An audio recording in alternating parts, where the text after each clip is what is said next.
Besties one more morning హడావిడి చూసేయండి. So ఈరోజు అయితే నేను సింపుల్గా ఎగ్ ఫ్రై చేసేస్తున్నాను. అండ్ ఇంకా మార్నింగ్ పిల్లలకి ఎగ్ పెడతాం మంచిది కాబట్టి వాళ్ళిద్దరికి అయితే ఎగ్ పెడుతున్నా. ఇంకా స్నాక్స్లోకి అయితే స్వీట్ కార్న్ ఉడకపెడుతున్నాను అనమాట. మార్నింగ్ ఎంత హడావిడిగా ఉంటుందంటే ఎంత తొందరగా లేచినా కానీ మాకు మార్నింగ్ హడావిడి తప్పదండి. సో ఇంక ఇక్కడైతే ఎగ్ ఫ్రై అయితే రెడీ చేస్తాను. ఇంకైతే నేను ఈరోజు చపాతీ చేద్దాం అనుకుంటున్నా.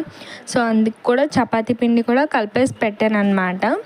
ఇంకా మనకి మార్నింగ్ కూర్చుని టీ తాగేంత పేషెన్స్ ఉండదండి. ఇక్కడ చూసారా మా మను అయితే కూర్చుని శుభ్రంగా టీవీ చూస్తా ఎగ్ తింటున్నాడు అనమాట. లోపలిది ఎల్లో పెట్టనండి, ఓన్లీ వైట్ పెడతా. ఇంకా కళ్యాణ్కి ఎగ్జామ్స్ స్టార్ట్ అయినాయి కదా. సో మార్నింగ్ ఇక్కడ కళ్యాణ్ కొంచెం అన్నీ ప్రిపేర్ అవుతున్నాడు అనమాట. ఇంకా నేను అప్పుడు కూర్చొని ఒక కప్పు టీ తాగానండి. అసలు మార్నింగ్ నుంచి ఫుల్ హడావిడిగా ఉంటుంది అనమాట. అస్సలు ఖాళీ ఉండదు నాకు ఈ పిల్లలతో గట. సో ఇంకైతే చపాతీ చేసేసి ఇంక ఇక్కడైతే మా కళ్యాణ్ వచ్చి నాకు చపాతీ అడుగుతున్నాడు అనమాట. సో వాడికి టిఫిన్ పెట్టేసి మా మను చూసారా నేను వంట చేస్తే